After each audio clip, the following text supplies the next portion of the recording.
Guten Morgen. Wie ich mal erwähnt habe, ich mache mal ein ganz kurzes Video über eine ballistische Flugbahn, wie ich es noch im Kopf habe. Ihr könnt mich gerne korrigieren, falls ich da was falsch wiedergebe. Ähm, Gehen wir mal rüber ans Zeichenbrett, ganz ehrlich. Und zwar habe ich das damals in meiner Wehrdienstzeit so erklärt bekommen und es machte für mich auch Sinn. Glücklicherweise, ich will ja nicht in die Kunsthochschule. Wir haben unseren Schützen. Er hat jetzt eine Visiereinrichtung drauf und die grüne Linie ist halt die Linie, über die er ins Ziel geht, ins Visier. Und dann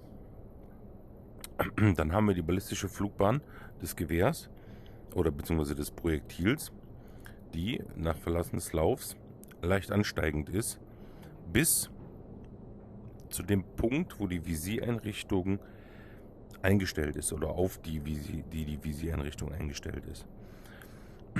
Das ist jetzt gerade bei Tabo 100 Meter. Das haben die mit dem letzten Update nämlich in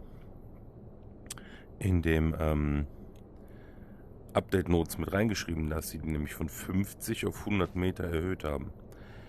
Sprich heißt, wenn ich ins Visier gehe mit meiner Waffe, ist die Position des Projektils quasi in 100 Meter genau auf dem gelben Punkt. Alles, was davor ist unterm Zielpunkt. Also, wie ihr auch in meinem AKM-Video vielleicht gesehen habt oder bemerkt habt, wenn ich auf die Mitte des Ziels schieße, schlägt die Patrone weiter unten ein, weil wir halt noch im Anstieg sind. Dann haben wir hier unser Trefferbild auf 100 Meter und dann haben wir den Bullet Drop, der in dem Spiel auch hier vorhanden ist. Also das heißt, die Wucht des Projektils nimmt ab und durch das Gewicht fällt es halt auch wieder ab. Ist natürlich, je größer das Kaliber ist, in Kombination natürlich mit der Treibladung, aber im Grunde gesagt, je größer und schwerer das Projektil ist, desto schlimmer ist der Abfall natürlich. Aber was passiert ist, man hat in den Patch Notes reingeschrieben, dass sie die Visiereinrichtung von 50 auf 100 Meter geändert haben. Und das finde ich sehr angenehm, weil einige haben es vielleicht gemerkt, die länger spielen. Man trifft gerade auf Island oder auf den Maps, wo man eher auf größere Reichweiten im Feuergefecht ist, besser. Weil man nicht mehr so viel vorhalten oder überhalten, vorhalten vielleicht schon noch, aber überhalten muss. So, und das müsste auch für alle Waffen gelten. Das heißt also, wenn ich eine VS-Wall, eine AS-Wall habe, mit 9x39, schießt die halt auch auf 100 Meter erstmal diesen Punkt. Die hat dann den anderen Bullet Drop, weil die eine dickere Patrone hat als eine 556x45. Aber wir sollten uns erstmal hier in dem Bereich bei allen Waffen bewegen. Und meistens ist ja meine Bekämpfungsdistanz bei Island, sage ich mal, zwischen 80 und 140 Meter. Also bewegen uns hier in dem Segment.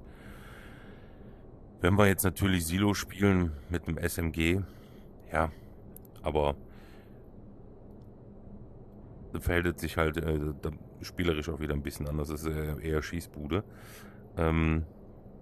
Grundsätzlich führt das auch dazu, dass meiner Meinung nach man sollte immer auf den Brustkorb zielen, nicht immer auf den Kopf. Also wir sind nicht bei Call of Duty oder so, sondern zielt auf den Brustkorb, ist das Ziel näher, bin ich halt im unteren Bereich des Brustkorbes oder zielt es mal auf Brusthöhe, ne?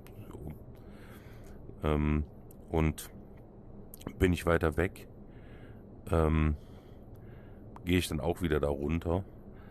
Aber wir sind halt irgendwo, wenn man im Brustkorb zielt, je nachdem treffen wir halt dann auch den Brustbereich und haben unsere größere Trefferzone. So, das wäre es jetzt dazu. Anmerkungen, Korrekturen gerne in die Kommentare.